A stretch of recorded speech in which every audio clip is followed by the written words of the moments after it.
It's the search for answers that has brought us here together today. My name is Worre, and for almost 30 years I've been an entrepreneur, struggling at times, but ultimately succeeding. As a best-selling author, speaker, and business owner, I've spent my entire career helping millions of people around the world to become entrepreneurs. And I believe strongly that there is, in fact, a better way when it comes to how we make a living. The career landscape has changed dramatically, and many are still working in a model that is completely out of date. What worked for previous generations isn't working as well for people today. In this film, we're going to explore 3 important questions. First, what's really going on in our working world today? Second, in this new economy, is it better to become an entrepreneur, or is it safer to work for someone else?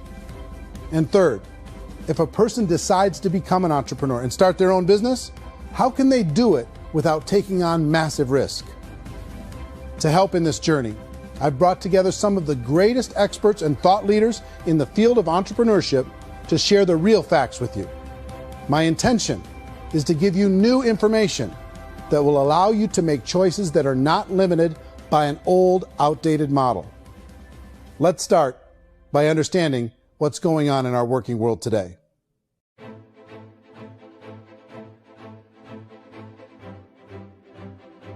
Let's look at unemployment. 30–40% of the people are honestly not working, but would be working. What our government does is if you haven't found a job in 6 months, we don't call you unemployed. We pretend you dropped out of the labor force. I've often said that unemployment, particularly structural unemployment, that's unemployment due to technological changes, is the first sign of economic growth. Think of it, 10 people live on an island. They go out every day and fish. One day, new technology shows up. A missionary brings them a net. Now, using the net, one pilots the boat, one throws the net. 2 fishermen can do all the work 10 used to. That's a 500% increase in productivity, 2 doing the work of 10, in one day. You don't have to learn a lot to learn how to throw a net instead of throw a fishing line. The island's got a big problem, 80% unemployment. But the island still has all the wealth of the fish because the 2 people produce as much fish as 10 did. Now, of course, looking back in history, these changes used to take thousands of years. And during that time, we went into farming and transportation. Some of us became doctors and some teachers and lawyers, and we developed all these new professions and new manufacturing jobs. Today, these changes are occurring literally in one day when a new technological advance occurs, and we don't have the social structures to deal with it or to retrain the unemployed people. So one of the things that I think is interesting as I travel across the country and really travel around the world is the way that we work and the way we get paid for work is changing pretty dramatically. On a global basis, everything is being turned upside down because of the rapidly advancing technologies. They are eliminating many jobs, and we have been left with many people not prepared for the jobs that exist. A lot of demand in public companies was to squeeze out all the fat and to get just as much margin as we possibly could, and fat equals humans. So this idea of job security in information age is so obsolete, but it's still taught inside our school system, and that's where the problem starts. There's no financial education in school system, and people are still trained to be employees who work for that paycheck. This is a chart on the middle class. What's happening in the middle class, those that went to school, their incomes have been coming down for years. And parents still say to their kids, go to school, get a job. Now what happens to all those middle class people who are dropping off the ends of off the chart? Well, they become what's called working poor. And this is what happens to working poor. But they say poverty is ending. Well, poverty may be ending, but working poverty is going up. And this is food stamp usage. So food stamp usage in America is going through the roof right now, because people cannot earn what they call a living wage. Most people have experienced financial pressures that I think are probably greater than they have been in the past. If you're not working for yourself, then it's going to be a pretty hard road for a lot of people. Today, if you're going to control your future, the 40-40 plan is gone, where you can graduate from college and get a job and work for 40 hours a week for 40 years. That day is gone. So some of these charts actually tell you what's going on. And this is a really interesting one, you know. People are going back to school because if I go back to school, I'll get a nice job. But this is what's happening to, it's called Sallie Mae, which is the student loan guys. Student loan is going through the roof. It's now over $1 trillion, and student loan debt is worse than credit card debt. So when people stopped using credit card, the government got people into student loan debt. And the problem with student loan debt is you can never be forgiven. See, with credit card debt, you can declare bankruptcy and all's forgiven. But student loan debt, you can declare bankruptcy, you still owe it. It's the worst of all debt. But this is the next picture. Look at this chart here. This is what's happening to wages of college graduates. It's going down. So you go to college, you rack up all this debt, but you earn less money. Now, that's not that intelligent. Average person who's been working a lifetime in America today is ending their lifetime at 65 with about $41,000 in assets. They earned just enough to survive. I think in the United States we have something like 17 trillion in debt. That's just the federal government debt. We got another 2 in municipal and in other, let's call it almost 20 trillion government. We've got 40 trillion in private debt. That comes up to close to 60 trillion. When you then add something we never had before, what you were talking about, when we look at the unfunded portion of Social Security and primarily Medicare, Medicaid, that at the most conservative estimates from outside firms, Kleiner Perkins, 67 trillion and growing. That's more than all our other debt. There's less conservative estimates that say it's 84 trillion or higher. I added up conservatively $127 trillion in total debt. Debt is a financial drug. When you take it to excess, it's like taking a drug. Yeah, it makes you feel better, it enhances your performance, but at a huge cost, eventually it kills you. And so that's what happens. We keep doing more and more debt, and you get less and less results, just like a drug, until the debt gets so high that it crushes the whole system. That's where we're at, 8.2 times GDP. You know who I feel sorry for? I feel sorry for the person who dreads going to work, who is sick to their stomach on Monday morning, who hates their alarm clock, who gets a little glimmer of hope on a Wednesday because it's hump day and says, thank God it's Friday. And they live for those 2 days a week where they get to be themselves and they don't have to be around people they don't like, and they don't have to play the political game in the office, and they don't have to live this half life. The person that works 50 weeks a year just to be able to have the 2 weeks for vacation. And you know what happens to most of them nowadays? They don't have a vacation. They have a staycation. They have time off of work, but they don't get to go where they want to go because they're overextended. They've got all this debt. They got all this situation. They hate their alarm clock. They can't sleep until they're done. They have to spend most of their life in traffic. I feel sorry for that group of people because there's a better way. They just don't know it. I see this really interesting attempt at rugged individuality in a 6x8 rectangle. And I feel like you're all the same, except for the little push pins of the pictures. There's different pictures. Yours is named Jenny and his is named Sujara, but it's the same people. And this is how they are, and they're just like the zombies, and there's no joy in there, there's no fun. There's always like the wacky woman who decorates her cubicle, and that's the most she can do there. You got to give her credits, right? The wacky cubicle woman. The basis for their life is worry. I'm worried, maybe I'll get fired. I'm worried maybe my company will go out of business. I'm worried I can't keep spinning the plates on paying the bills. I'm worried about how do I send my kids to college. I'm worried, what if the transmission of my car breaks? That's 2 or 3. I can't fix it. People live in a sea of worry, and it eats at them. Those signs that people held up during the Depression didn't say looking for gainful employment in a cubicle. It said looking for work. Work is what we're looking for. Job is just a unit of measurement. Work is what we're going after. It's time to look in the mirror and say, it's not the economy, it's my economy. It's my little world of where I am. I need to improve. I'm not going to wait for the economy to come back, because frankly, the economy is doing great in this country. So I'm here on Wall Street, the financial center of the universe, the financial capital of the world. This is where most people's money goes to at least be held for a time, right? With interest rates in banks being effectively zero, and many experts are predicting it's going to stay at zero for the next 10, 20, even 30 years, people feel like they don't have any choice but to put their future into equities, to put their future into the hands of other people on this stock market, and hope that the stock market goes up. Hope that the stocks that their advisors pick or that they pick goes up. That's one way to go, I guess. It's my personal belief that if you put your future into the hands of yourself, in other words, you have earning power by yourself, I think you're a better investment than these guys. I think you controlling your future is a better option than handing over your retirement to these guys. The average household income in the United States is approximately $50,000 a year, what they call the middle class. To reach the top 25% of income earners, you need to earn at least $90,000 a year.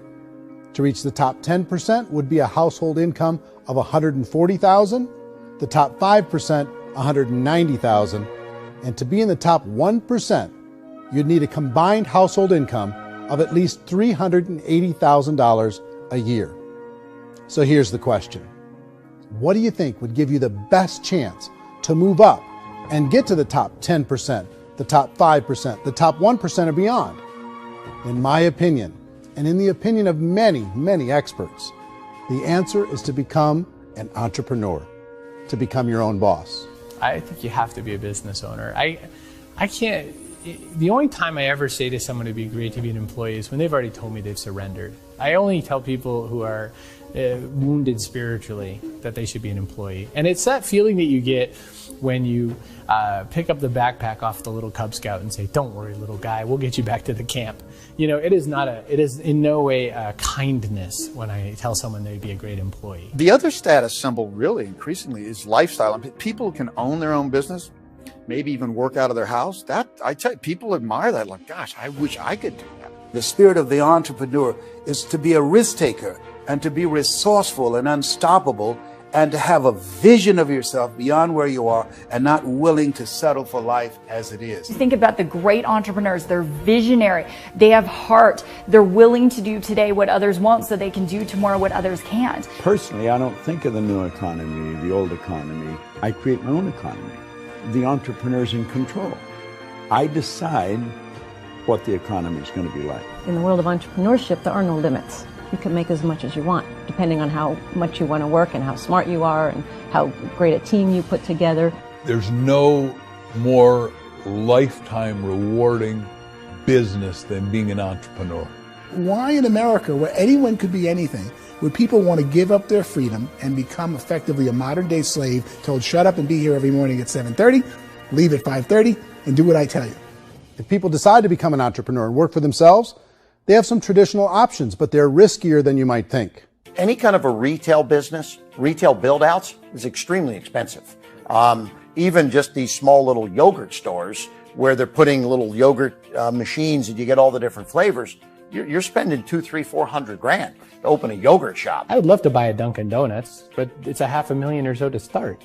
I don't quite have that just-in-case money. Risking lose it all, and most guys do 2 or 3 times, and even big guys like Branson, because I'm such a fan of his, half his companies don't work. If you make $1 million, your problems are going to go. If you make $1 billion, your problems are really going to go. Just the opposite. You and I know when you're making $1 million, you get $1 million responsibilities. You make $1 billion, you got 1,000 times $1 million responsibilities. And most people say, I'd love to be my own boss. 70% of Americans would love to be their own boss, according to recent polls. But they don't know how to get there. Because what are you going to do? One, you could buy an existing business. If somebody's selling an existing business, you have to ask why. Usually because it's probably hard. It's probably not making as much money as they hope. 2, they could buy a franchise. A little less risk, proven system, but it's expensive to be able to do that. 3, they could start something from scratch. And that's where a lot of people feel like, I don't have the chops to do it. I don't have the money. I don't have the product idea. I don't have the expertise. I don't have whatever it's going to take to be able to get there, and I can't risk my family to do it. So, 4th, they could become an investor. A lot of people in this town invest to try and figure out a way, but you got to be pretty smart with that game too, right? Venture capitalists, who are the very best and most sophisticated in investing in new breakthrough businesses, make it on 1 out of 11. That means 10 out of 11 are mediocre or fail. Most of them fail. That's the risk there. An angel investor is lucky to get 1 out of 15 or 20. A business is a team sport. Like, I have to have accountants, I have to have engineers, I have to have system designers, I have to have sales, marketing, I have to have accounting, I have to have mission statements, I have to have legal and all that. The average Joe Schmo, even me, I go out there, I don't have the skills to put a business together. I think the bottom line for the 4 traditional options is they take money, sometimes a lot of it. They take expertise, and they take time. All of that adds up to just too much risk for most people. I bought a business from somebody else and it was a lot of work. And you start wondering, what did I just buy? Because I guess ultimately I own your email list and I just overpaid for it. People that start their own business, they spend a lot of money, they spend a lot of time, a lot of effort to get things started. And the more you invest on the upfront, the harder you typically work at it. I can tell you what the success rate is of a restaurant. What is it? They're crazy enough. About 90% of them fail. About 90%? In how quickly? Year less. Wow. And if we're talking non-franchise, we're talking franchise, Sure. That's totally different. Yeah. But our students aren't getting franchise restaurants. You got to invest big money. Exactly. And with someone like McDonald's, you've had to work with the company for a long period of time, really know the Even have a chance at investing $1 million. have a chance, and it's a slim chance. What if there was a way that you had all the proven aspects, the comfort aspects, and you could still control your own life? What if there was both? In other words, you didn't have to create everything from scratch. You didn't have to be a super leader. All you had to do, what if there was a proven product already? You didn't have to create the product. And there's a proven system already, proven training already. Everything except an employer. That was the only thing that you didn't have. Do you think more people would be open to working for themselves in that environment?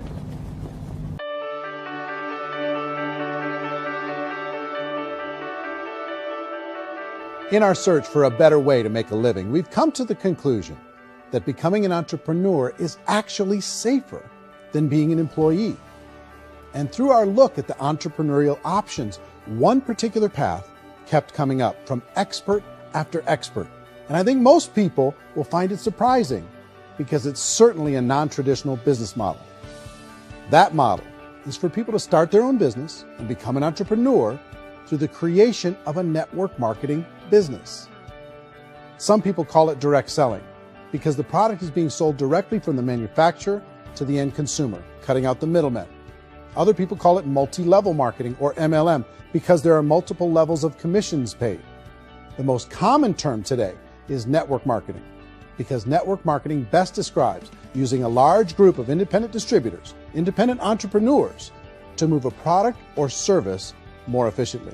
So my friend here, Donald Trump, and I, we always write about the network marketing industry. And the reason we support the network marketing industry is because it really is a business school for entrepreneurs. Because most people come out of school looking for a paycheck. Oh, that's terrible. I went to network marketing like that. I think if it didn't exist, we should invent it. It is that good. I think direct selling is a great way to do business today. It's very easy to get into that industry, and you can be self-employed, be, in effect, an entrepreneur. When we see multi-billionaires adding network marketing companies to their portfolio of companies, that would be a clue. When we see people who are very famous authors and very famous business people endorsing the industry, that would be a clue. These network marketing companies aren't $50 million companies. They're billions and billions of dollars. They lead the stock market. They're major companies. When we're going to get it? You know, and you're going to school to work for a paycheck. But if you want to be rich, be an entrepreneur. And network marketing gives you the spirit to be an entrepreneur. A traditional company will spend up to 50% of their total revenue on marketing. Network marketing companies use a different approach. Instead of having all that extensive marketing expense, they utilize a network of independent distributors to do the marketing for them. Now, why do they do this? First, because word-of-mouth advertising is so much more effective today than traditional media advertising. Second, some products need to be explained or demonstrated and an independent salesperson can do that more effectively than an ad campaign. Third, it's completely efficient. The company only pays for the marketing of their product if a sale happens and not before. Imagine if Amazon allowed you to become an independent distributor and paid out 40% of its revenue to that distributor group.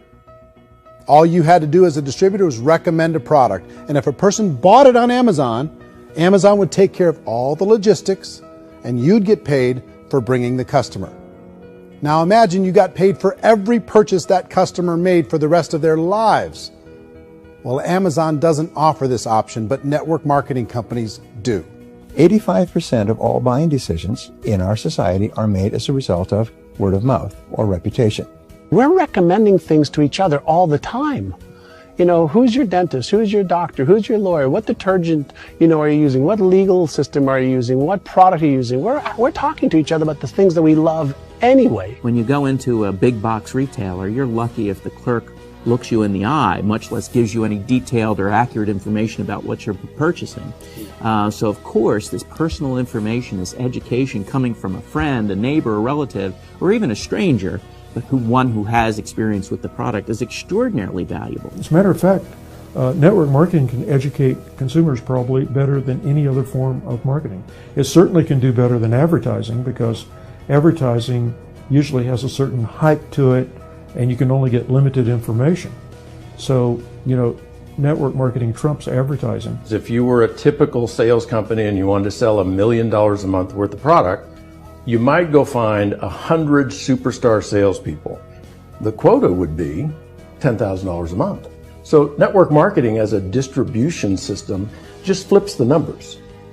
So we use 10,000 happy, raving fans of a particular product, and we don't concern ourselves so much with how much product each one of them individually sells. If they sell just $100 or $200 a month, and there's 10,000 of them, you're selling $1 million to $2 million a month worth of product. And that's the best way I can explain how network marketing works. This is the marketing arm of the company. There's not money being wasted on bricks and mortar. There's not money being wasted on inventory that's sitting stagnant somewhere. There's not of employees standing around that don't have customers. These are people that are going to connect with customers. These companies allow people to become independent distributors for extremely low cost and with no minimum time or sales quota. Essentially, they own their own business and can provide as much or as little sales as they choose. In other words, the distributor gets all the benefits of traditional business ownership without the risk. The advantage of network marketing is the ease of entry, the low risk, and the low startup cost, because almost everything else has very high risk. You can get in for a minimal investment. You're buying into a system that's already been proven, products or services that have been proven to work. The keys to network marketing is providing an opportunity for the masses to get involved, providing an opportunity for the average person who doesn't have the resources to start their own business. All of this so far is fairly straightforward, but network marketing offers another benefit, and it's this benefit that makes it so interesting for entrepreneurs. Network marketing allows a distributor to build their own network of other distributors and then compensates them on the sales created by that entire group. Direct selling is, at its base, very simple. It's the sale of a product or service to an individual on a face-to-face, one-on-one basis, just the way we're talking right now.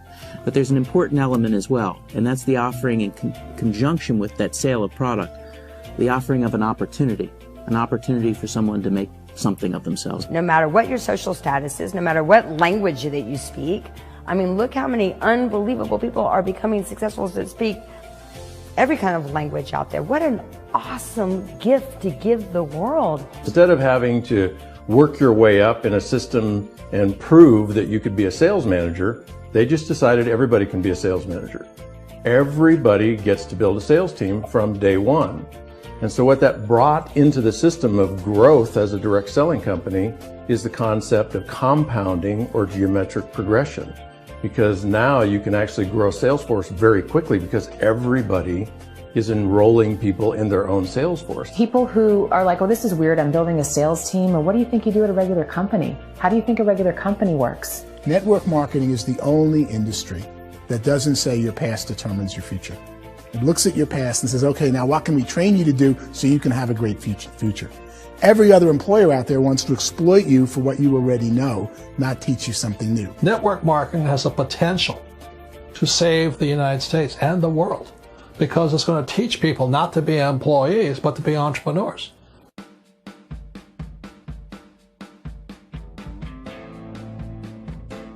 According to the Direct Selling Association, if you add up all the network marketing companies around the world, they combine to do over $178 billion a year in retail sales. To give you an idea of how big that really is, the NFL, the National Football League, does approximately $9 billion a year.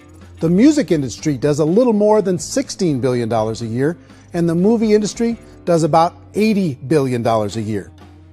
Using a conservative average, network marketing companies pay their distributors about 40% of that $178 billion in the form of commissions, which adds up to more than $71 billion a year.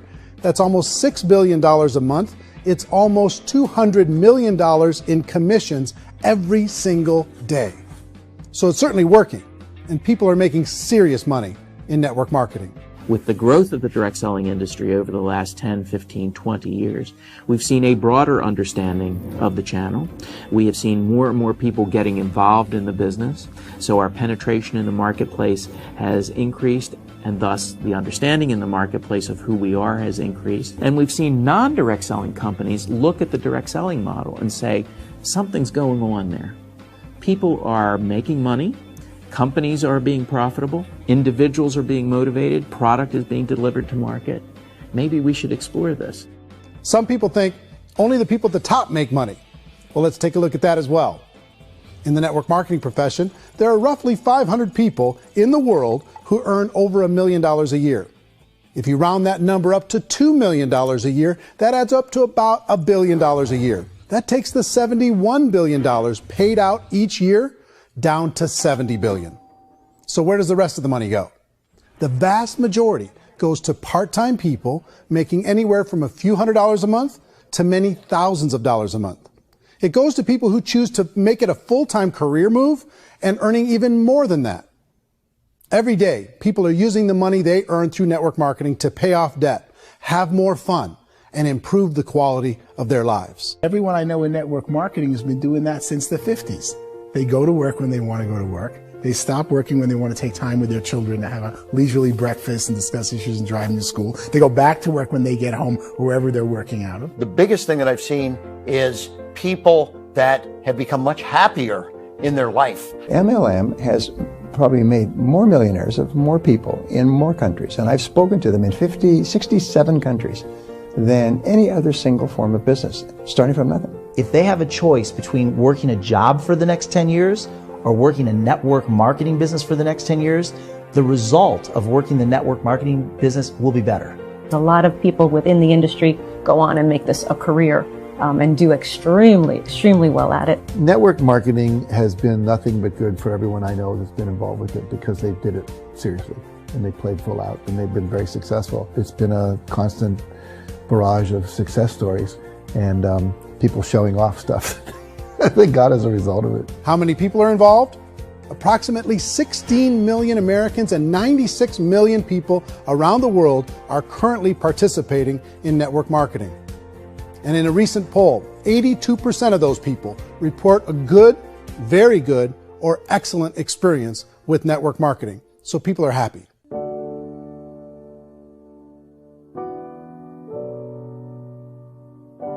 So I've taken a look at the network marketing profession and really tried to understand why so many people are confused as to the validity of this as a business. One is this pyramid shape. People get really messed up with this pyramid. Oh, it's one of those pyramid things. So I just think there are a lot of haters out there who really don't understand the industry and say, oh, it's a get-rich-quick scheme. It's a pyramid. Well, corporate America is a pyramid scheme. You know what I mean? It goes like this. You have thousands of MBAs, let's say working for Ford or General Motors or Coca-Cola. If all these MBAs, they're all trying to get to here, that's a pyramid. Only one guy's going to make it. Every 10 years, one's going to make it. Whereas you look at network marketing, it's like this. So you're here, and your job is to develop other CEOs coming up behind you. So it's an inverse pyramid. In network marketing, it's a very simple concept. If you sell product, you get paid. It is paid based on production. There is no first mover's advantage. There is no investment component where the more somebody spends, the more they're entitled to make. So the two are polar opposites of each other. It doesn't matter what shape the company is or the compensation plan is shaped, whether it's a circle or a pyramid or a triangle or a trapezoid, it doesn't matter. If compensation is coming primarily from recruitment, then you've got a problem. On the other hand, if an operation is basing their compensation to participants on the basis of sales, even when those sales are generated by people you've recruited, well, then you're a perfectly legitimate enterprise. That's the legal test. It's the practical test. Another issue that's been true in the past that is no longer true now is people used to be in network marketing loaded up with products that they couldn't sell, and they ended up a loser. They ended up with a bunch of product in their garage. They ended up with a bunch of products sitting in their kitchen shelves or whatever, and they thought they could sell it, and then they weren't willing to or able to sell it, and they ended up with a bunch of stuff, and they were bitter about it. There was this thing called front loading where you had to buy, like, well, if you bought $25,000 worth of product, you got better commissions and all this. Today, it's almost all done by computer. It's direct mail, comes from a warehouse somewhere else. You don't have to have all this inventory. You don't have to stock up. It's a paperless world now. Most of it's done online. You have a back office. It really works. And I mean, the technology has changed everything. Third issue is people start talking about 99% of people in network marketing don't make any money. Well, we've talked about that over the course of this journey together. Almost $200 million a day is being paid out to network marketing distributors around the world. The naysayers, the people who say that it doesn't work, are usually the ones who just don't know how to make it work for themselves. And so they're giving you an opinion, and I tell people, don't confuse people's opinions with expertise, because opinions are free. And don't confuse sincerity with the truth, because people could be sincerely wrong. But here's the reality inside of network marketing. The vast majority of people that get involved in network marketing just become customers, and they get involved to be able to purchase product at a lower price. If you take Costco as an example, if a person goes into Costco and gets a membership to Costco so they can get a lower price on the product, we don't call that person a loser because they have a bunch of product that they walked out with a smile on their face. Yet when some people want to take a look at network marketing, they say, well, those people, they're just using the product and they aren't earning an income, so they must be a loser. They're not a loser. They're a happy customer. That's the vast majority of people that are involved in network marketing. Now, a smaller percentage of those people decide to go build a business. They earn $300 a month, $500 a month, $1,000, $2,000. That's the bulk of earnings in network marketing. And then there's the few that really decide to take it serious, really decide to build a large network, really work to make that network very, very productive. And those people make huge amounts of money, and there's no cap. What I do as an outside economist, just somebody looking at this industry like any other industry I speak and say, look, what's the realities of this? 1% do incredibly well. 10% generate some additional income at pretty low risk and effort. That's not, and 90% of people roughly end up customers.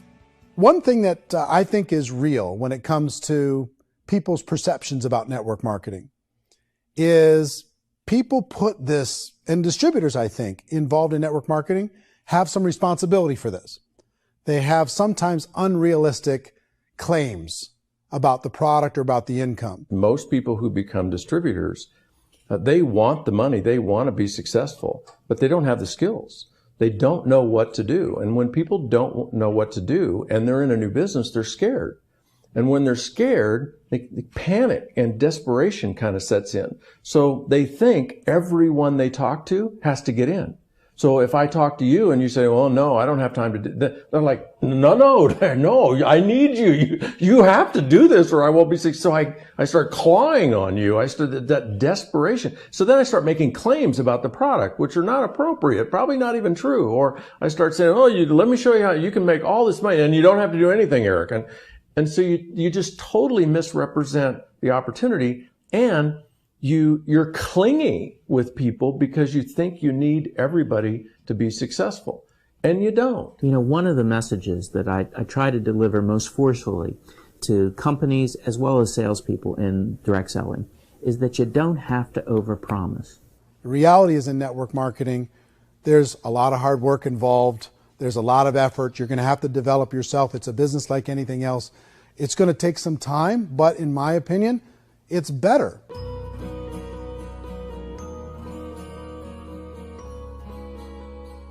It's light years better for people starting today than it was even 5 years ago. I think it's more widely accepted now, and people understand it is a business. It is being an entrepreneur. It is being a business owner. Our belief system is based upon our evaluation of something.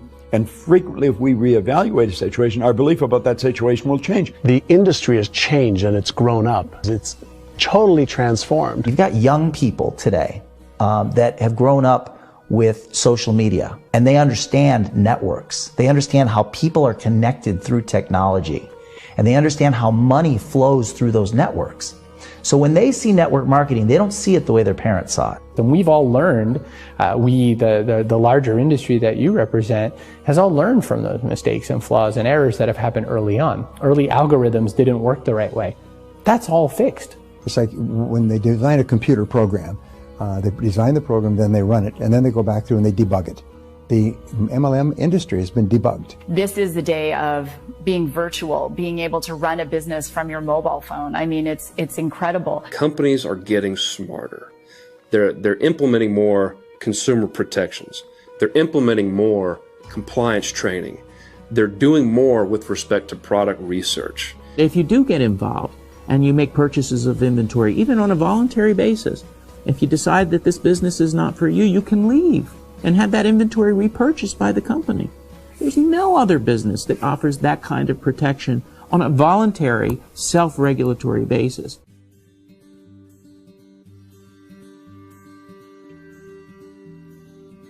If you decide to look further into a network marketing business in order to generate more cash flow for your family, I would recommend reviewing the following 4 elements. First is the product or service. And on the product or service, I would ask 5 important questions. 1, do you like it? Is it something you would feel comfortable sharing with others? 2, is there a recognized need in the marketplace? It's hard to create a need if one isn't naturally there. 3rd, does the product meet that need? Does it solve a legitimate problem for consumers? And 4th, is it priced to sell? Can it compete in the marketplace? And 5th, is it priced for profit? Is there enough margin for the company and the distributor to be able to generate income for the long term? If you can answer the questions on the product to your satisfaction, the next element to consider is the company itself. Is it well run? Do you believe in the founders or the management team? Do you feel they have what it takes to go all the way? See, it doesn't matter how good the product is if the management can't take care of the company. Good management can change with the times. They can handle adversity. They can make good decisions.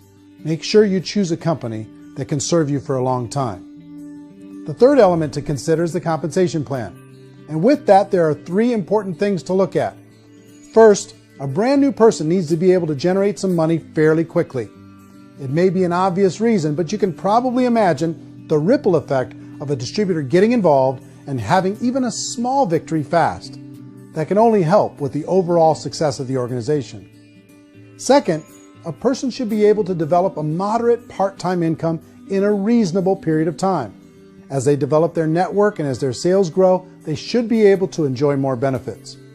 And third, for the people who are really serious, for those who decide to really go pro in the network marketing profession, there should be the possibility to make a serious full-time income if they work hard and are committed to developing their skills.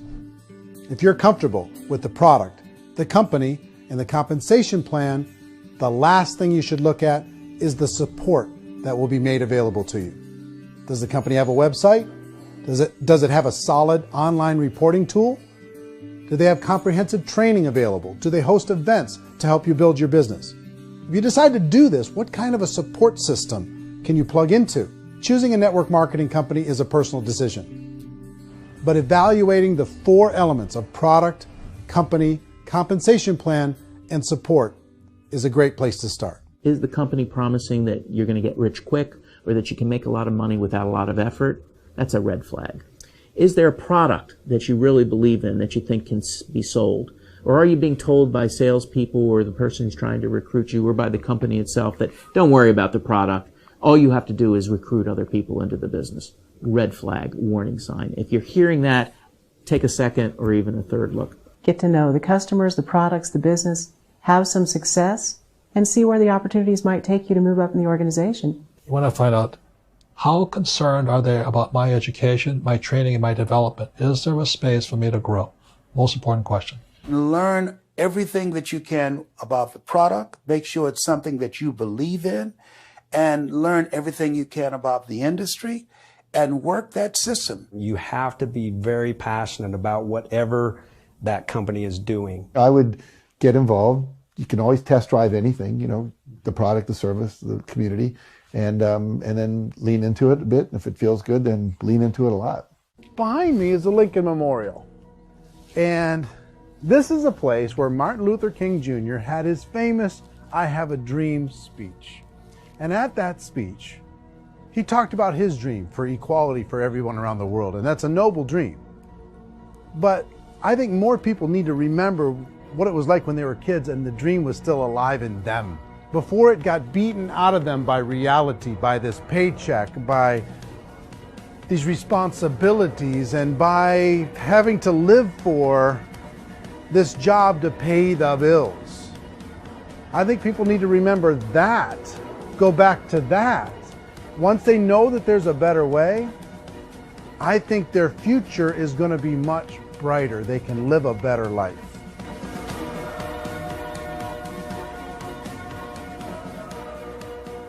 So if you're considering getting involved in a network marketing company, let me offer you just a few pieces of advice.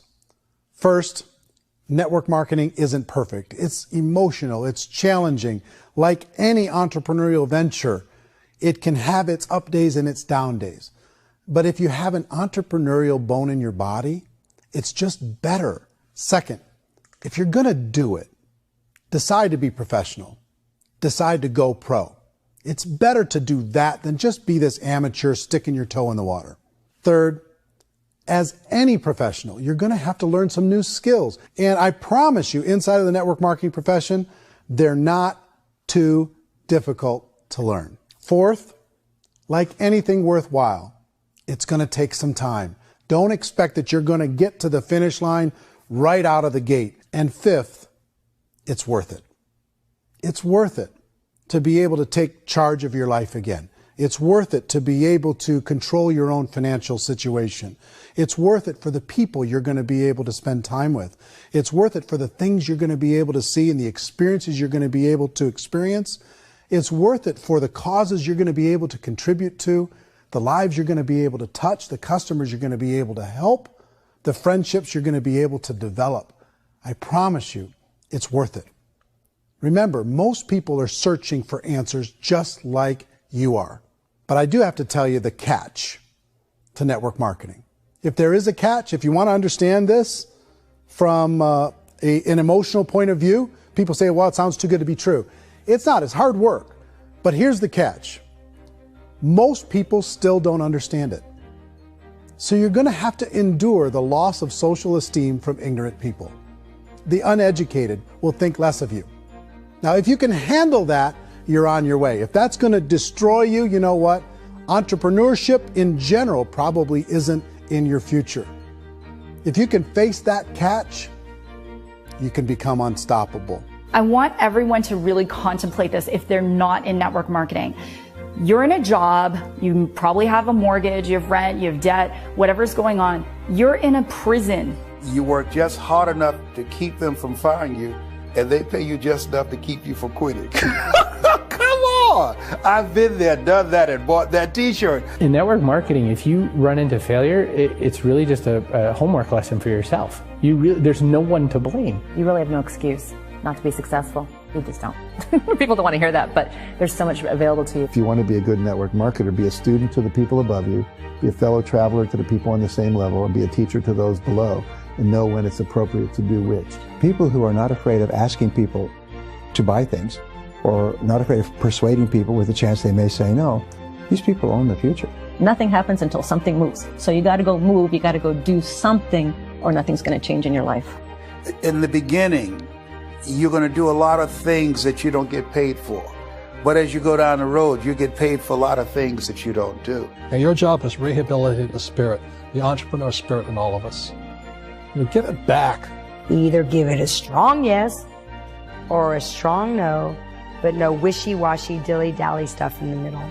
There's dreams and there are nightmares, but I believe that the biggest nightmare of all is when you don't pursue your dream. You're going to see some monumental growth in this profession. It's an exciting, exciting time to be involved with the network marketing profession. The next 10 years, I see just exponential growth. When that tipping point comes, it's not a matter of asking somebody, have you ever heard about network marketing? You're really asking them, which company are you building your wealth in? We are here to fix the world, to improve relationships with other people, to improve other lives. And the real reward comes as an entrepreneur in any level from teaching somebody something and watching them soar. There is no greater reward.